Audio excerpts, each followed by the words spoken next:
Mesdames et messieurs, bonjour, bienvenue dans cette toute nouvelle vidéo. Alors aujourd'hui, c'est pas un nouveau concept, mais plutôt un nouveau thème sur la chaîne, et j'espère qu'il vous plaira. En gros, j'ai décidé de vous parler de 6 histoires que je trouve totalement lunaires, et qui sont toutes les 6 dans un style vraiment différent, et qui sont assez récentes. Elles concernent toutes des influenceurs, des streamers, des youtubeurs, mais pas que, puisque je vais aussi vous raconter des histoires de personnes qui ne font pas partie du monde de l'influence. En fait, je me suis dit que comme je parle très souvent des scandales autour de YouTube, je pouvais juste voir plus large et viser tout internet. Voilà, c'est plutôt logique. D'ailleurs, si vous avez des suggestions d'histoires scandaleuses autour d'internet, n'hésitez pas à me le dire dans l'espace commentaire, que ce soit des histoires qui sont récentes ou même des histoires qui datent d'il y a des années. Et d'ailleurs, pour la première histoire, frappons fort, partons sur Kick. Alors, j'avais déjà parlé de cette plateforme de streaming sur ma chaîne secondaire avec notamment la streameuse Nathalie Reynolds qui s'était amusée à convaincre une personne atteinte de troubles mentaux de sauter dans un lac alors qu'elle ne savait pas nager. Voilà, ce qu'on peut dire, c'est que c'est une super streameuse. Et d'ailleurs, sachez que depuis la sortie de ma vidéo le 26 juillet dernier, Nathalie stream toujours sur Kick. Ça vous montre à quel point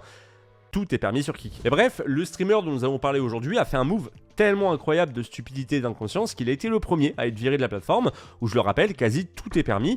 Mais avant de vous parler de ce streamer, j'aimerais vous parler du partenaire du jour, Saily. Saily, c'est une solution eSIM internationale pensée pour les voyageurs cherchant à rester connectés partout dans le monde. Et pour faire très simple, une eSIM, c'est une carte SIM virtuelle intégrée dans notre téléphone. Contrairement aux cartes SIM physiques, elle ne nécessite aucune manipulation pour être installée. Elle présente de nombreux atouts, comme la possibilité de contourner les frais d'itinérance et de simplifier le passage d'un opérateur à un autre, mais aussi et surtout, une eSIM vous permet d'utiliser plusieurs opérateurs en même temps, ce qui est pour le coup très pratique. Saily, qui a été créé par Nord Security, propose une large gamme de forfaits de données adaptés aux besoins des voyageurs, couvrant plus de 180 pays, notamment le Japon, pays où je me trouvais d'ailleurs encore hier au moment où je tourne cette vidéo. Il m'a envoyé un code pour tester par moi-même ce service, et pour être tout à fait honnête, c'est ultra facile de configurer sa eSIM. Il suffit de choisir le pays où vous vous rendez, forfait que vous souhaitez, télécharger l'application Saily, mettre votre code, et hop, vous pouvez désormais profiter d'une connexion fluide sans avoir peur de choper un hors forfait et de faire une vidéo expliquant comment vous avez eu une facture à plus de 10 000 €. J'ai pu l'essayer quelques jours et le service est vraiment fiable. Aucune perte de connexion, j'ai pu bouger dans la ville sans avoir la crainte que mon téléphone ne puisse m'envoyer de notification me disant que ma vidéo est en tendance. Alors n'hésitez plus, cliquez sur le lien en description, téléchargez l'application Saily et profitez de 15% de réduction sur votre eSIM Saily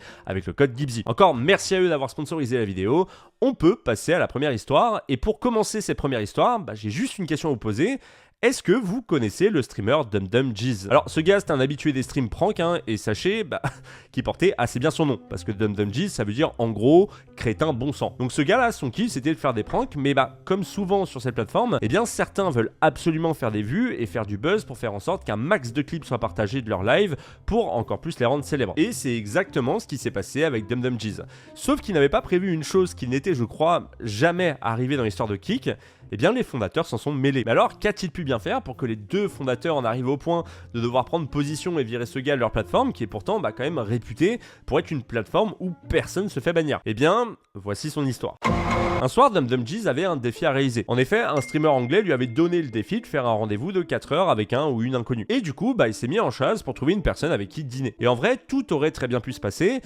Mais c'était mal connaître ce streamer. Il a rencontré une femme sans abri prénommée Mabel et il lui a proposé de l'inviter à dîner dans un beau restaurant. Voilà, sûrement parce qu'il est ceux qui aident les gens dans le besoin. Ils ont donc fait un peu de route ensemble, puis sont enfin arrivés au restaurant. Alors comme vous pouvez le voir, c'est un restaurant qui est quand même assez chic. Ils mangent et discutent de tout et de rien, puis arrive l'addition. Alors on peut constater que l'addition est de 76,50 $, et sachant que le pourboire est obligatoire aux États-Unis et qu'il est entre 15 et 20%, la note se chiffre à environ 90 $.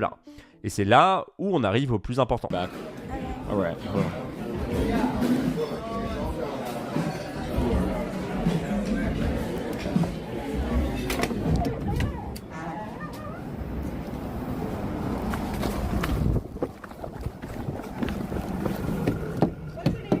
My name's ATM, Nari. Thank you. Yeah. Non, vous ne rêvez pas, DumDumGeez est bel et bien parti en laissant cette pauvre femme sans argent avec une note de plus de 90 $. Et bref, sans surprise, son pari est réussi, il devient célèbre du jour au lendemain, bravo mec, GG à toi.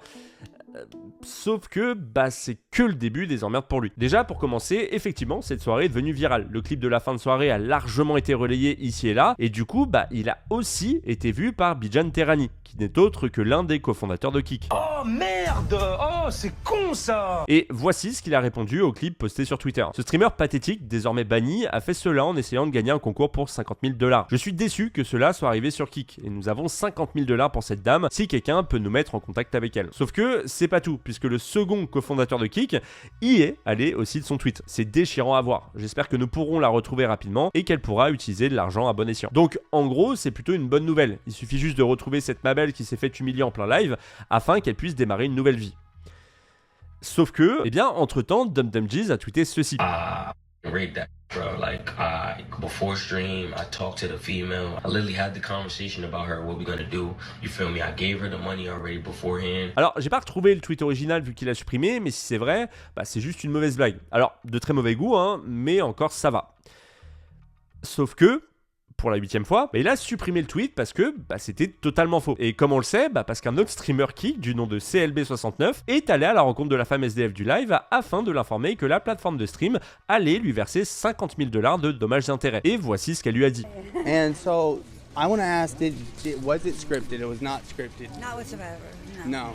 Well, basically, I felt abandoned, ignored, and trifled and tricked. Donc, pour résumer brièvement, hein, ce n'était absolument pas scénarisé, il est bien parti sans payer et elle s'est sentie abandonnée. On espère juste maintenant que les deux cofondateurs de Kik vont tenir leur promesse et offrir les 50 000 $ promis à cette femme. En tout cas, ils ont été prévenus que la femme humiliée sur la plateforme a été retrouvée. Et du coup, du côté du streamer, hein, faut savoir qu'il a fait comme tous les autres qui sont allés trop loin pour faire des vues. Il a fait une vidéo d'excuse sur YouTube. C'est dans une vidéo de quasi 10 minutes titrée The End que le streamer YouTuber est revenu sur ses agissements et notamment sur cette fameuse soirée où il est allé trop loin. Alors il va quand même débuter cette vidéo en montrant qu'il donne un t-shirt à une personne sans abri parce que bah je le rappelle, il est de ceux qui aident les gens dans le besoin. Et donc voici quelques extraits de sa vidéo. I would just like to say that I plan on taking a break from this content. I'm taking this break to think very hard on my actions of what I did, and just to know that the video I did is affecting me, is affecting everyone around me. Alors en bref, que du blabla, hein, mais moi ce que je retiens, c'est qu'on a un streamer poubelle en moins et une femme SDF enrichie de 50 000 $ pour démarrer une nouvelle vie. Le 6 novembre dernier, le TikToker Mec714 a partagé un TikTok qui a énormément tourné. Bon les gars, on est bientôt 200 000 sur mon compte TikTok et pour ça j'ai une grande nouvelle pour vous. Ici dans ma poche les gars, j'ai 10 000 € juste ici. Ces 10 000 € vont être distribués dimanche à 14 h à Paris. Ouais, non, ça sent pas bon. Alors, ce qui est quand même plutôt cool pour éviter la cohue, hein, c'est le fait qu'il reste assez vague sur la localisation. Paris, c'est grand et en vrai, bah, c'est plutôt intelligent de sa part de ne pas donner la localisation exacte de... Demain, vous pouvez me retrouver directement ici. J'arriverai ici vers 14 h les gars. On se retrouve demain pour la distribution des 10 000 €. Ouais, c'est juste imaginez 2 secondes, donner rendez-vous à des adolescents avec 10 000 € en cash sur les Champs-Élysées. Comment ça pourrait mal se passer ? Bon, la suite après est assez logique, la voici. Donc, comme vous avez pu le voir sur cette vidéo, tant de monde à un même point attire forcément les forces de l'ordre. Et après avoir interrogé certains jeunes, la police a su pourquoi tout ce monde sur cette partie des champs est sitôt arrivé. Et Mec714 a été arrêté. Enfin, il a plutôt été escorté jusqu'au commissariat. Il va passer la nuit en garde à vue sans doute pour trouble à l'ordre public et en ressortira le lendemain sans les 10 000 € qui lui auraient été confisqués par les forces de l'ordre d'après ses dires et reste en attente de son jugement. Donc, en gros, pour résumer, il aurait perdu 10 000 € mais gagné quelques followers sur TikTok. Voilà, c'est ce qu'on peut dire, c'est que ça fait quand même assez cher le follower. Alors maintenant, j'ai une petite question à vous poser. Est-ce que vous savez ce que c'est ? Bon, en même temps, c'est pas très difficile. C'est écrit passeport dessus. Mais est-ce que vous savez qui ne l'a plus ? Eh bien, Poupette Kenza. Alors, ça fait un moment que j'ai envie de vous parler de Poupette Kenza, mais j'avoue qu'il y a tellement à dire sur elle qu'il m'était difficile de ne parler que d'un seul fait divers. Les filles, là, la situation, je vous montre. La petite, elle est en dessous. Ça fait 3 heures qu'elle est coincée. Ça a vraiment l'air tout petit en termes d'espace, donc je suis quand même assez inquiète. Et du coup, je voulais vous parler de sa chute parce qu'en réalité, de tout ce qu'elle a pu faire sur les réseaux, sa chute correspond à de ce qu'il y a pire en elle. Alors pour celles et ceux qui ne savent pas qui est Poupette Kenza, en gros... c'est du vide. Elle est influenceuse, elle vit à Dubaï depuis début 2023 et filme absolument toute sa vie. Poupette, c'est 1,2 million d'abonnés sur TikTok, 1,1 million d'abonnés sur Instagram et plus de 0 sur Snapchat. Parce que ouais, en fait, d'après mes recherches, son compte a été banni à vie. Voilà. C'est dire. Mais alors, si c'est du vide, pourquoi elle est autant suivie ? Déjà, il faut savoir qu'elle vit avec son téléphone à la main. Elle peut partager de 20 à 30 stories par heure, ce qui correspond à des centaines par jour, des vidéos dans tous les sens, pour tout et n'importe quoi. L'un de ses enfants met ses chaussettes, go faire une story. Elle se fait un sandwich au thon, go faire un réel. Son mari est sur le point de mourir, go faire une story. Et ça, pour le coup, c'est pas une blague, Sachez qu'elle a vraiment fait.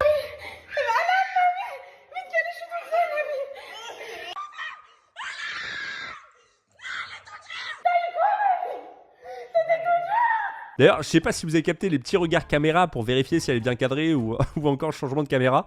Après, bon, y a pas à dire, hein, elle reste professionnelle jusqu'au bout. Mais attendez, parce que Poupette, c'est pas que ça. C'est aussi une vie remplie d'escroqueries et de maltraitance en tout genre. D'ailleurs, on va passer vite fait sur tout ça parce que Poupette mériterait à elle seule une vidéo de 3 heures. Tellement il y a de choses à dire. D'ailleurs, n'hésitez pas à me dire dans l'espace commentaire si vous aimeriez que je fasse une vidéo complète sur Poupette Kenza. Voilà, ça peut vous intéresser. Mais en gros, dans les grandes lignes, en février 2023, elle est placée en garde à vue pour soustraction par le parent d'un enfant mineur sans motif légitime à ses obligations légales compromettant sa santé, sa sécurité, moralité ou son éducation.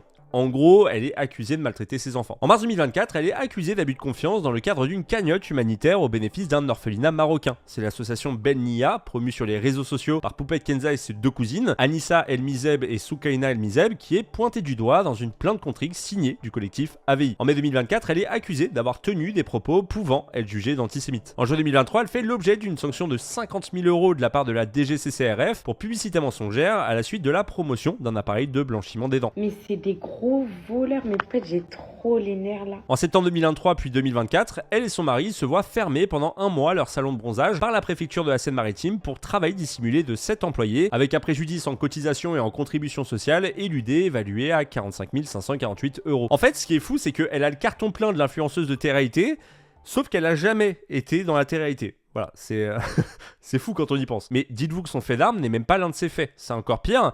Et là, je vais essayer d'être le plus précis possible, tellement, elle et son mari sont allés loin. Le dimanche 7 juillet, Poupette Kenza a été interpellée, mise en examen et placée en détention provisoire parce qu'un couple a porté plainte pour tentative d'extorsion à Rouen. Alors, le couple avait porté plainte 5 mois avant son interpellation, mais comme Poupette était à Dubaï, la justice ne pouvait rien faire. Et d'ailleurs, Poupette le savait et s'en moquait ouvertement sur les réseaux.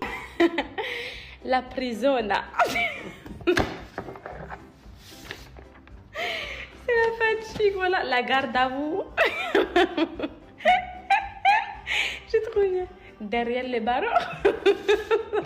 Également, autre élément qui pour le coup me fait pas rire du tout, cette vidéo postée quelques jours avant d'être arrêtée. Alors moi je suis sûre à 1000% que c'est un garçon. Oui, en fait, Poupette est enceinte et attend une petite fille. Bref, Poupette et son mari Alan savaient qu'une plainte avait été déposée à leur rencontre en France et savaient qu'ils ne pouvaient pas rentrer sous peine de se faire arrêter. Alors pour l'instant, je vous ai pas encore dit pourquoi cette plainte, et peut-être que vous serez tenté de vous dire que c'est sûrement pour un truc futile d'influenceur à la con.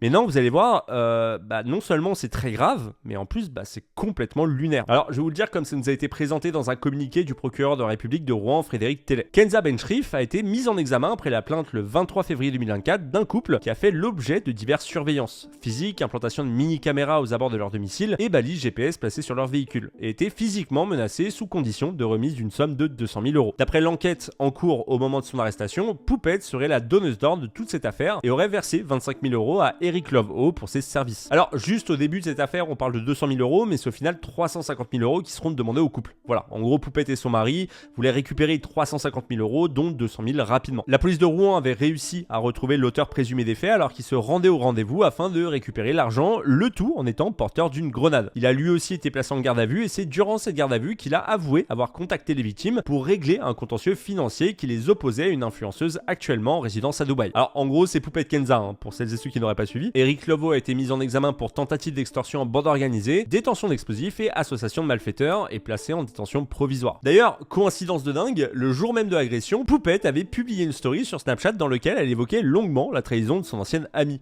Je vous jure, je viens de vivre une de ces trahisons, une de ces trahisons. Et c'est trop. Et on vient de me mettre un de ces couteaux dans le dos. La prisona. L'avocat de Poupette avait déclaré aux Parisiens que sa cliente conteste fermement toute tentative d'extorsion. Elle ne savait rien des méthodes de cet homme qui lui a été présenté par un intermédiaire et qui lui promettait de régler son différend financier avec rapidité, professionnalisme et sans aucune menace physique, sans quoi elle n'aurait jamais accepté ses services. Ouais. Sauf qu'en fait, l'affaire repose sur des échanges effectués sur l'application Signal entre Poupette, son mari Alan et un homme, Eric Love O. Donc, ce qu'il faut bien comprendre, c'est qu'il y a des preuves. Cet homme aurait proposé plusieurs scénarios afin de récupérer les 350 000 €. Et là, question scénario, on a de tout. Voilà, ça va du simple coup de pression à l'agression physique devant une crèche avec enlèvement d'enfants. Et apparemment, Poupette n'aurait pas apprécié la lenteur de l'opération et aurait demandé, plutôt exiger des actions plus rapides et plus efficaces. Et sachez que pour tout ça, Poupette risque jusqu'à 20 ans de prison. Derrière les barreaux. Mais ceci étant dit, il y a quand même une question qui persiste. Comment se fait-il que Poupette Kenza soit fait arrêter alors qu'elle savait qu'elle ne devait pas revenir en France et qu'il pouvait rien lui arriver en restant à Dubaï? Et bien tout simplement parce que là, Poupette Kenza n'a pas été très fut-fut. Voilà, vous allez voir. Est-ce que vous connaissez Soukaina El Youssefi? Le 19 mai dernier, cette jeune femme s'est présentée à l'hôtel intercontinental de Marseille et a expressément demandé à l'accueil de ne lui transférer aucun message. En gros, cette femme voulait se faire le plus discret possible. Mais pourquoi? Eh bien tout simplement parce que c'est Poupette Kenza qui est de passage en France sous une fausse identité. Elle sera apparemment arrivée en France en voiture, après être passée par la Belgique, le Maroc et le Portugal. Et pourquoi? Eh bien tout simplement pour assister au mariage d'une amie. Voilà. Ah, je vous l'avais dit, hein, pas très fut-fut quoi. Et c'est le 4 juillet dernier qu'elle a finalement été arrêtée dans l'agglomération rouennaise, et quelques temps plus tard, c'est au tour de son mari d'être aussi arrêté à sa descente d'avion qui était en provenance de Dubaï. Mais qu'en est-il aujourd'hui? Eh bien, Alan, le mari de Poupette, est toujours en prison pour le moment et on n'en sait pas grand chose. Mais concernant Poupette, sachez qu'elle est sortie de prison le 31 octobre dernier après 4 mois de détention. Alors, elle n'est pas totalement libre pour autant, elle a été placée sous contrôle judiciaire, elle doit donc régulièrement pointer au commissariat, elle n'a pas le droit de quitter la France ou de rentrer en contact avec les victimes présumées avant son procès. Et pour finir, elle a dû remettre son passeport. Alors pour conclure, cette affaire est loin d'être finie, vu que tout a été mis sur les épaules d'Alan pour tenter de disculper Poupette, qui veut tout faire pour ne pas coucher en prison, hein, et quoi qu'il arrive, si j'ai des nouvelles, eh ben je vous en tiendrai informé. Alors peut-être que la prochaine histoire vous en avez déjà entendu parler parce que elle a fait le tour du monde il y a quelques semaines, mais je voulais vous en parler parce qu'il y a quand même beaucoup de choses à dire la concernant. Je vous présente Peanut. Il s'agit d'un petit écureuil qui a été recueilli par un américain prénommé Mark Longo, vivant près de la frontière avec la Pennsylvanie dans la zone rurale de Pin City. En gros, il y a 7 ans, il était en voiture et a vu sur le bord de la route un petit écureuil veillant sur sa maman qui avait été percuté ou écrasé. Mark a donc pris en charge l'animal devenu orphelin afin de lui prodiguer des soins et le remettre sur pied. Mais une fois remis sur pied, Mark a tenté plusieurs fois de remettre Peanut dans la nature, mais l'animal revenait à chaque fois chez lui. On peut dire Mark est littéralement devenu sa maman. Alors ça peut paraître un peu bête dit comme ça, mais en vrai, ceux qui ont des animaux dans leur vie savent. D'ailleurs, je vous présente ma fille. Voilà.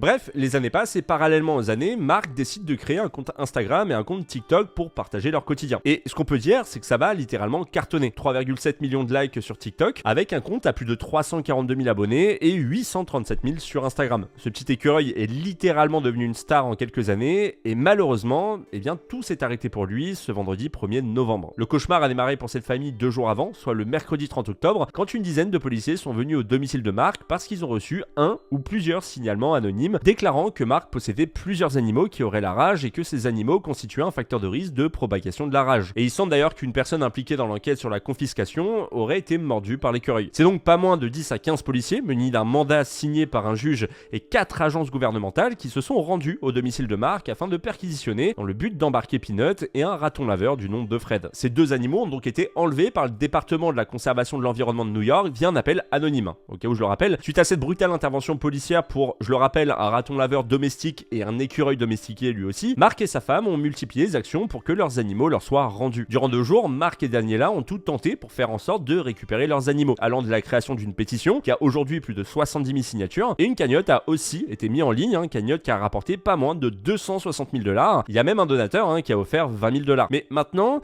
j'ai une petite question à vous poser. Est-ce que vous savez comment on fait pour savoir si un animal a ou non la rage? En fait, c'est assez simple. On l'euthanasie, on lui tranche la tête, et ensuite on fait les tests. Selon les centres de contrôle et de prévention des maladies, un test de dépistage de la rage comprend une coupe transversale complète du tissu, du tronc cérébral et du cervelet. Ce qu'il faut bien comprendre, c'est qu'il n'existe aucune méthode approuvée pour tester la rage chez les animaux ante-mortem. Et je le rappelle au cas où, mais tout ceci a été fait sur la base d'un signalement anonyme. Les 2 animaux, Peanut et Fred, ont donc été tués pour que les tests puissent être réalisés. Et vous savez quoi, à la surprise générale, ils étaient sains. Voilà. C'est-à-dire que ils n'avaient pas la rage. Tout ça pour rien, quoi. I just want to say thank you to all of you.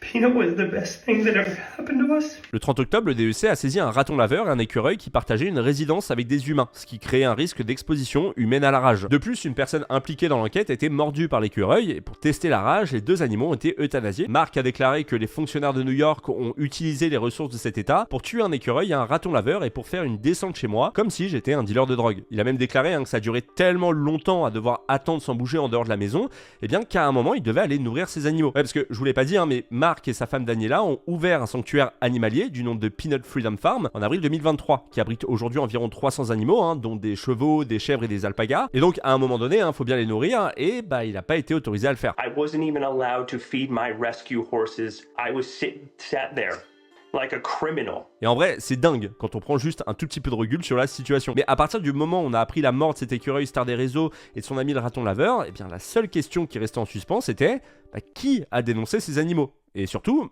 pourquoi ? Et il semble qu'Internet ait trouvé la réponse de Monica Kissler, une photographe vivant non loin de chez Mark. Les plus vieux messages que j'ai trouvés la concernant dans cette affaire font état d'une personne ayant agi par jalousie. Elle se serait vantée sur son compte Facebook dans une vidéo qu'elle aurait supprimée. Elle aurait aussi fermé ses comptes Instagram et LinkedIn. Et dites-vous qu'il y a même une autre Monica Kissler sur TikTok qui a été obligée de dire dans sa bio que ce n'était pas celle qui avait dénoncé Peanut. Et bref, encore une fois, ça va très vite sur les réseaux et dites-vous que ça allait tellement vite et loin que des politiques se sont servis de cette affaire pour en faire de la récupération en pleine campagne présidentielle. Le parti républicain représenté par Donald Trump a vu dans cette affaire une opportunité de critiquer et d'attaquer le gouvernement tout en faisant de ce petit écureuil un martyr. Pour elle, la saisie et la mort de Peanut symbolisent un gouvernement intrusif qui s'en prend aux libertés individuelles. Le compte TikTok de la campagne du candidat à la présidence a publié, le jour de la mort de l'écureuil, ce TikTok sur lequel on peut lire « Votez Trump pour Peanut » ou encore « Envoyer un message aux horribles bureaucrates du gouvernement au niveau de l'État et au niveau fédéral en élisant Donald Trump. » Mais encore, assassiné inutilement par des bureaucrates démocrates à New York. Mais en vrai, ma préférée reste quand même la dernière photo du carrousel avec le message « Nous allons te venger ce mardi dans les urnes ». Alors, je dis juste au cas où,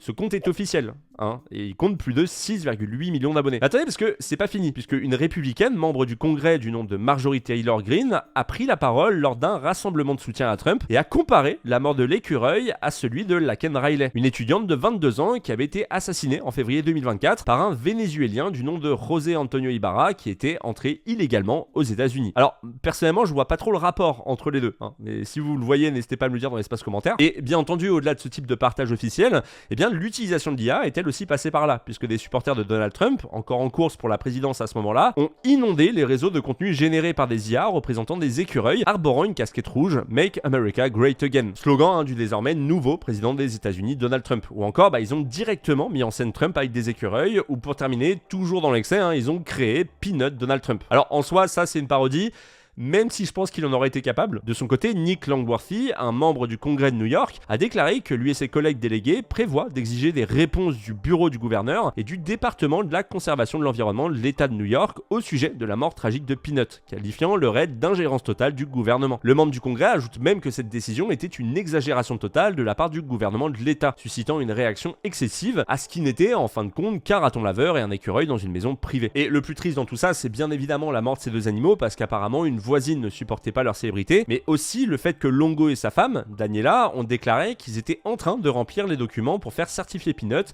comme animal éducatif lorsque l'écureuil a été saisi. Alors pour l'histoire suivante, je vais vous raconter comment une idée pas folle sur le papier peut se transformer en une idée de merde IRL. Voilà. Et vous allez voir, c'est pas bien compliqué. On est le 11 novembre de cette année 2024 et l'équipe de football du Deportivo Riestra, qui est quand même en première division argentine, donc c'est pas rien, s'apprête à affronter l'équipe de Vélez Sarsfield. Le coup de sifflet est donné, le match peut enfin commencer et après 30 secondes de jeu, une faute est commise, entraînant le premier arrêt de jeu. Et c'est durant cet arrêt de jeu, avant même que le coup franc ne soit tiré, que le numéro 47, Ivan Boadjerouk, se fait remplacer par le numéro 17, Gustavo Fernandez. Mais alors, comment se fait-il que ce joueur se fasse remplacer après seulement 50 secondes de jeu ?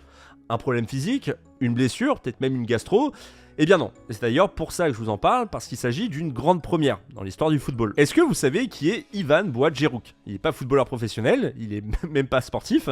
En fait, c'est simplement un streamer qui a plus de 10 millions d'abonnés sur Twitch, 5,9 millions sur Twitter et 5,4 millions sur Instagram. Il était d'ailleurs dans la vidéo de MrBeast, dans laquelle il y avait 50 vidéastes. Alors nous, on avait Rémi Gaillard qui s'incrustait lors de rencontres, mais là, c'est un tout autre level, parce qu'il n'y a eu aucune incruste de sa part. Il s'agit ni d'un prank, ni d'un pari perdu par le club. En fait, non, il s'agit juste d'oseille et de sponsoring. Est-ce que vous savez quel est le point commun entre le streamer Ivan et le club du Deportivo Riestra ? Eh bien, la marque Speed Unlimited.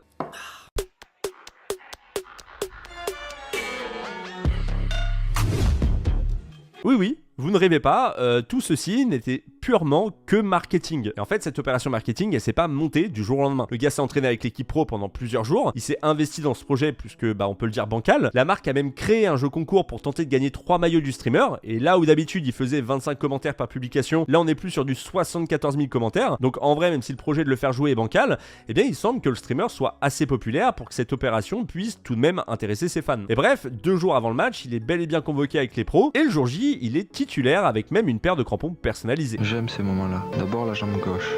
Toujours. Il a couru 20 secondes avant qu'une faute ne soit commise et qu'il soit remplacé dans la foulée avant même qu'il ne touche un ballon. Et en vrai, tout ce cinéma d'intégration, d'entraînement, de schéma tactique de jeu, pour 20 secondes. Voilà, alors je sais pas vous, hein, moi personnellement, ça me fume un peu quoi. Et après la prestation remarquable d'Yvan sur le terrain avec 0 ballon perdu, eh bien la marque s'est vantée des millions d'impressions qu'elle a pu faire sur les différents réseaux. Donc, en vrai, d'un point de vue visibilité, c'est quand même assez positif. Mais qu'en est-il d'un point de vue sportif? Eh ben sachez que les millions de vues et d'impressions sont peut-être aussi dus au fait que cette opération anti-sportive full marketing, eh bien n'a pas plu à grand monde. Et oui, parce qu'en soi, les chiffres, on peut leur faire dire ce qu'on veut. D'où d'ailleurs mon 0 ballon perdu d'il y a quelques secondes. Et pour vous donner un exemple assez parlant, le joueur de Vélez, donc qui est l'équipe adverse, Brian Romero, a déclaré ceci après le match. Ce qui s'est passé aujourd'hui, c'est un manque de respect envers le football et envoie un mauvais message à la société. Dites-vous qu'il y a eu tellement de réactions négatives sur l'ensemble des réseaux que la fédération argentine de football, la AFA, a ouvert une enquête car il considère que la position de départ de Sprint pourrait représenter un comportement susceptible de nuire à la réputation et à l'intégrité du football argentin. Par la suite, un communiqué de presse a aussi été partagé sur le compte Twitter de Riestra Deportivo et voici les grandes lignes. Bien, nous avons eu l'occasion de compter sur la participation d'Ivan Boadjerouk, l'un des influenceurs les plus importants d'Amérique latine, au match contre Vélez. Malheureusement, cette action marketing a généré de nombreuses opinions négatives. Nous tenons à présenter nos plus sincères excuses à ceux qui se sont sentis offensés. À aucun moment nous n'avons eu l'intention de manquer de respect au club Atlético Vélez Sarsfield ou le football argentin en général. Notre objectif était d'attirer de nouveaux publics vers le football en générant des ponts entre différents mondes et plateformes pour continuer à améliorer le produit et notre club en vivant un moment historique en première division. Et j'ai un petit conseil, si vous tenez à mettre en avant ce sport par l'intermédiaire de streamers, n'hésitez pas à prendre exemple sur la France et sur Amine. Là pour le coup vous aurez un event carré qui aura de la gueule et pas juste un gars qui va jouer 40 secondes à tout péter. Bon, pour la dernière histoire, je voulais juste finir avec une histoire totalement négative qu'a vécu une humoriste, mais qu'elle a su transformer en histoire positive. Vous allez voir, moi personnellement je considère ça comme du génie. Voilà. Est-ce que vous connaissez Laura Lone? Alors peut-être pas, et c'est bien dommage parce qu'en vrai, elle est quand même assez drôle. Elle s'était fait connaître il y a quelques années dans l'émission La France a un incroyable talent, et depuis elle cartonne sur scène. En fait t'es qu'une grosse la terre entière te passe dessus, dans tous les sens, à chaque minute. T'es pire que ma mère et ma tante confondues. Alors juste, désolé pour les bips, mais faut savoir que Laura Lone et la monétisation YouTube, c'est pas méga compatible quoi. D'ailleurs, petite fun fact, l'extrait que je viens de vous passer est tiré d'une chanson qu'elle avait composée pour une émission de France 2 et elle a été coupée au montage tellement elle est border. Voilà. En bref, Laura a une certaine personnalité et malheureusement, ça plaît pas à tout le monde. Et plutôt que de passer leur chemin, certains haters n'ont eu de cesse de l'insulter sur ses différents réseaux sociaux. Et c'est le 27 septembre 2023 que Laura nous fait cette annonce. Coucou tout le monde, je voulais vous parler d'un projet sur lequel je travaille depuis quelques temps. Vous vous doutez qu'en tant qu'artiste, femme, belge, je kiffais de l'humour noir. Je reçois évidemment sur mes réseaux pas mal de messages de haine, ou en tout cas un petit peu taquin, du genre on va te à 8 dans une Mazda, tout ça. Et derrière moi, je me suis dit, bon, est-ce qu'il n'y aurait pas moyen que je tire quelque chose de tout ça? Voilà, je pense que vous la sentez, la bonne idée. Donc j'ai pris tous ces messages, je les ai mis sur des jolis objets, des posters, des vêtements, je les ai évidemment bricolés un petit peu, mis en forme avec un joli design pour les rendre un petit peu plus drôles et digestes, et c'est comme ça qu'est née la marque Trash, le recyclage de la connerie humaine. Du génie. Désolé, c'est du génie. Alors ça c'était il y a un peu plus d'1 an et sachez que sa marque existe toujours et qu'il y a beaucoup d'items disponibles à l'achat sur son site. Et d'ailleurs la marque a changé de nom entre temps, c'est plus Trash mais rien à f. D'ailleurs, petite préférence pour ce t-shirt avec un joli message sur un t-shirt cheap de Bulldog, voilà, comme elle l'écrit, il est également très facile à offrir étant donné que tout le monde aime le rose, les t-shirts et les voilà. Normal. Faut savoir également qu'il est certifié OEcotex et PETA et que selon le site, la livraison est gratuite en France métropolitaine à partir de 69 € d'achat. Si vous habitez ailleurs, niquez-vous. Que si un produit est défectueux, ne vous convient pas ou si vous avez juste envie de leur casser les couilles, n'hésitez pas à leur envoyer votre commande contre échange ou remboursement. Voilà. C'est Je le redis, hein, mais moi personnellement je trouve que c'est littéralement du génie. Bravo à elle. Et je me devais en fait d'en parler dans cette fin de vidéo pour déjà apporter un peu plus de positif, mais aussi parce que par moment il faut quand même souligner quand des personnes trouvent des idées pareilles. Enfin voilà mesdames et messieurs, ainsi s'achève cette vidéo. Voilà, j'espère qu'elle vous a plu, j'espère que ces 6 histoires complètement différentes, mais toutes les 6 complètement lunaires, vous aura plu. Si c'est le cas, n'hésitez pas à vous abonner à la chaîne, hein. N'hésitez pas à me dire aussi ce que vous en avez pensé dans les commentaires. Si vous avez aussi des suggestions d'histoires, faites-vous plaisir. Encore une fois, merci à Seili de sponsoriser cette vidéo. N'oubliez pas que vous pouvez télécharger l'application Seili et profiter de 15% de réduction sur votre eSIM Seili avec le code GIBSY. Merci à eux. Il est temps pour moi de vous laisser. Prenez soin de vous, profitez de la vie. C'était La prison.